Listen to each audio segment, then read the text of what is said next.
Étrangers qui vivez parmi nous, je vous salue, je salue la presse présente et les remercie d'avoir fait le déplacement pour couvrir cet événement, cette conférence de presse. C'est la première dans l'histoire d'une coalition qui est née. On nous appellera les petits poussés, mais je suis très fier, depuis 2 mois et demi que ça a été lancé, où je parle directement aux Sénégalais d'en bas, qui ne veulent pas de bruit et qui apporteront une solution efficace le 25 février 2024. Je salue et remercie les membres de la majorité silencieuse, Andogori, ici présents. Je salue nos compatriotes vivant au Sénégal et hors du Sénégal. Une pensée pieuse aux personnes qui sont décédées lors des récents événements tragiques, mais surtout aussi aux victimes innocentes en bien à la suite de ces manifestations-là. Notre Sénégal va mal, comme disait le musicien ivoirien. Mon pays va mal. Va mal parce que la parole publique n'a plus d'importance pour des autorités. Nous appelons dans notre jargon national des kélifes. Pour rappel, en 2012, nous nous sommes battus contre un 3e mandat au Sénégal, ramenant le président Wade à la raison. Des personnes en ont perdu la vie, alors que c'était évitable. Mais le wak-waked, parce qu'on dit souvent que le pouvoir rend fou et que le pouvoir absolu rend absolument fou. Mais il faudra quand même qu'on privilégie ce que nous avons de plus précieux, le Sénégal. Nous nous sommes battus ensemble avec le président Macky Sall pour que l'histoire des 3e mandats ou des 3 mandats soit une histoire révolue au Sénégal.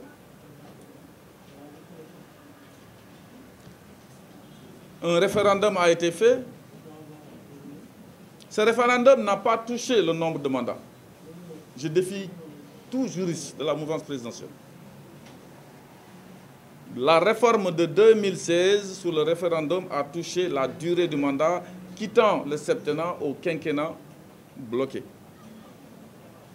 Ce dont il était question, disait le président de la République, il était à côté de Kaboré, vous vous souvenez, le président Kaboré, c'est moins le nombre de mandats qui n'a jamais été touché que la durée du mandat.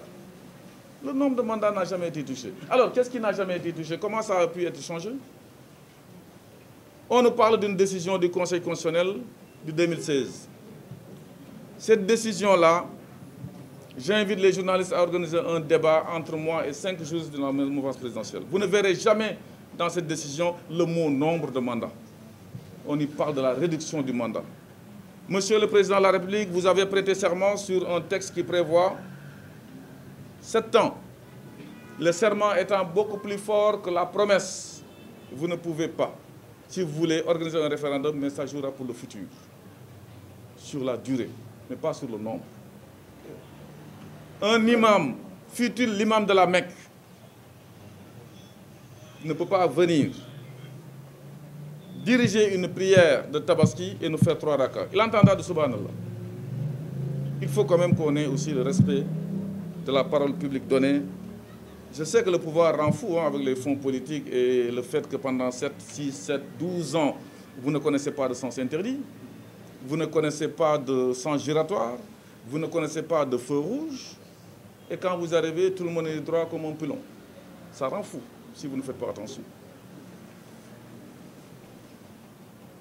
Mais pour toutes ces raisons, sans même parler du juridique, mais la parole publique n'a plus de valeur ici. Dans une famille où le père de famille vous dit, devant ses enfants, mon premier mandat est de 7 ans, 31 décembre 2018. Si on m'en donne le dernier, 5 ans, ça fera 7 plus 5, il faudra partir.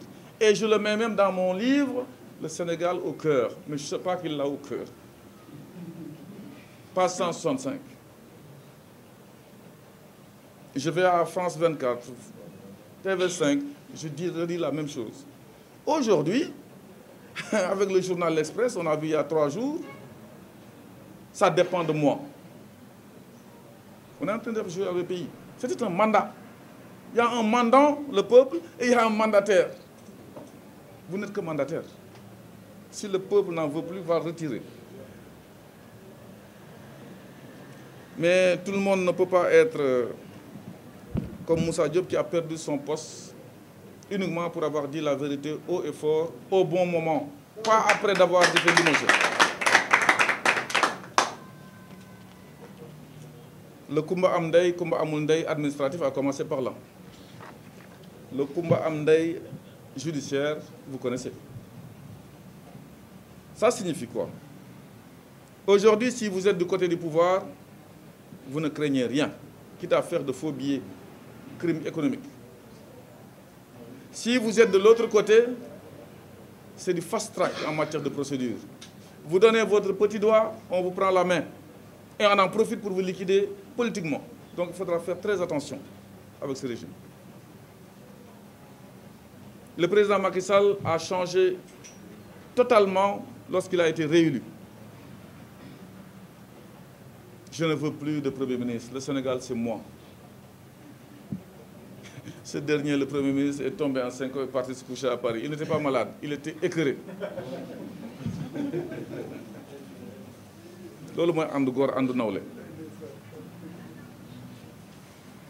Qu'est-ce qu'il dit après? Quiconque dit prip sur l'histoire des mandats, tu passes par la fenêtre. Ni dans un sens, ni dans un autre sens. Que personne n'en parle. Mais dans la classe, vous avez vu les élimixes dire « Ouais, tu peux, ouais, vas-y ». Ils ont reçu des sucettes et des promotions. Dans la classe, j'ai été du côté droit, mais avec le nom que je porte, je dis, président, attention, respectons ce que nous avons promis aux Sénégalais. Respectons les raisons pour lesquelles nous sommes battus et qu'il y a eu des morts ici. Il m'a dit, bon, écoutez, vous sortez de la classe. Et voilà ce qui m'a fait partir de Demdik, sans détournement d'argent, sans malversation. Et Lima Fadef, et je remercie vraiment tous les salariés de Demdik qui m'ont accompagné pendant 6 ans. Où nous avons fait un travail et le Sénégal en est témoin. Et c'est ça qui m'intéresse et notre chose. Mais dès que j'ai quitté, vous avez vu, on a essayé de terminer l'image du manager. Oui, il faut le faire taire. Il faut le faire taire. Il n'y a que Dieu et son prophète qui peuvent le faire. Je respecte tout le monde. Et bien entendu, la preuve est rapportée que quand on a des problèmes avec l'État, le pouvoir, parce que les deux ne sont pas les mêmes, hein, le pouvoir et l'État, on peut gagner contre eux devant nos juges, devant notre justice, qui est certes imparfaite, qui est parfaite. Il n'y a pas besoin d'amener toutes les rues quand vous êtes convoqué devant un tribunal pour des affaires privées. J'accuse quelqu'un de quelque chose, ce dernier vous demande d'en apporter la preuve. Pourquoi tout ce grabuge-là? L'article 29, alinéa 3 du Code électoral n'a pas été créé pour les besoins de l'espèce. Si c'était le cas, je serais là pour me battre. Ce texte existe depuis ad vitam aeternam. Qu'il faut l'âme day am frein. Savoir ce qu'on dit, ce qu'on ne dit pas. Quand vous offensez quelqu'un dans un état de droit, il a le droit de vous amener là où la justice se rend. Il faut y aller. Parce que si vous êtes candidat et que vous ne voulez pas y aller répondre à la justice, le jour que vous serez assis, on va faire la même chose. Vous ferez convoquer quelqu'un, vous êtes le gardien des institutions, vous voulez faire appliquer la loi. Ce dernier dit, je ne bouge pas d'un mètre, vous l'aviez fait, jurisprudence.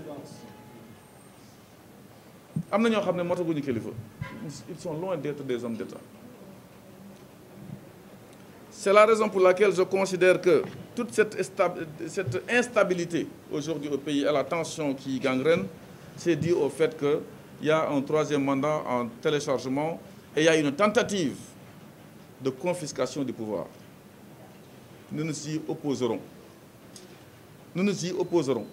Je ne sais pas qui, et quand on parle de 3e mandat, il faut pas confondre ceux qui ont été virés et qui deviennent des opposants pour le 3e mandat et ceux qui sont battus au moment où il fallait se battre et qui ont perdu leurs privilèges, ou bien même qui ont préféré les laisser pour l'intérêt du Sénégal.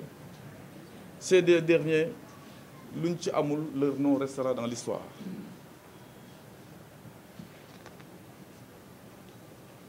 Comme je disais qu'il faudra respecter les institutions, la justice est certes imparfaite, l'instrumentalisation est sélective, quelquefois, la manipulation de cette jeunesse aux abois, au chômage, prenant les pirogues ou s'adonnant à des activités illicites, il est grand temps qu'une réforme en profondeur ait lieu pour que la justice soit véritablement indépendante. Elle est loin de l'être.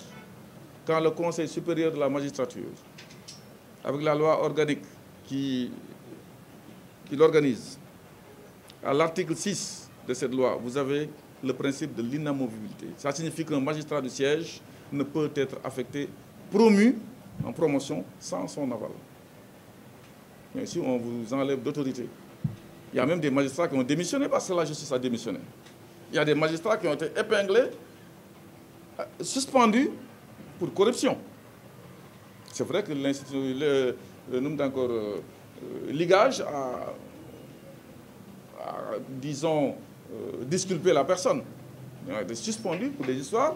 Et vous, de la presse, vous aviez l'audio, hein, ils avaient été enregistrés. Donc on peut dire qu'une certaine justice est loin d'être juste. Mais c'est des choses à parfaire. Quand le président est le président du Conseil supérieur de la magistrature, il y a des ordres.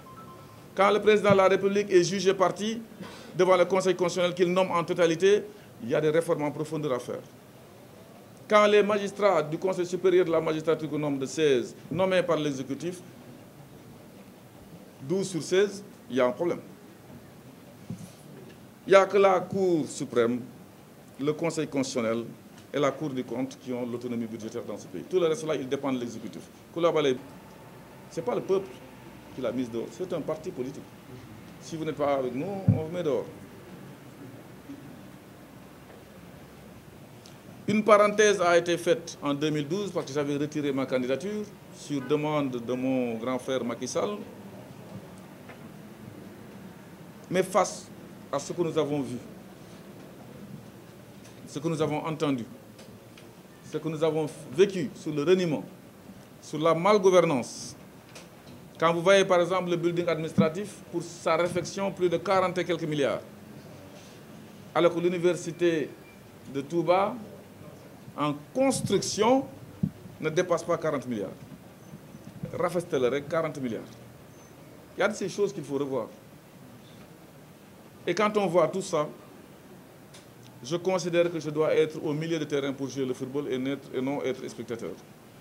J'ai donc décidé avec mes amis de briguer la magistrature suprême pour l'élection du 25 février 2023.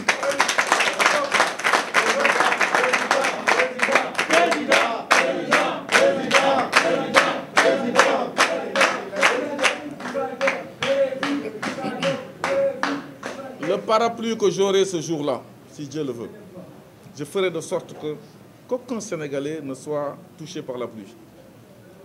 Qu'ils aient voté pour moi ou qu'ils aient voté contre moi. Je l'ai démontré à Demdik. J'ai embauché plus que tout Sénégalais, tout administrateur, tout DG, tout ministre dans ce pays. Je leur ai donné des CDI. Alors que vous voyez, au port, on nous prend des dockers en prestataire, en contrat précaire, et on festoie au Grand Théâtre avec des casques, des gilets violets ou jaunes, avec Youssou Ndour à l'appui, pour dire oui, on a embauché des dockers. Si on dépasse les élections présidentielles, ils seront tous virés. Que Dieu protège le Sénégal. Vive la République revue et corrigée. Avec nous, nous croyons fermement que notre Sénégal est possible. Essayez-moi.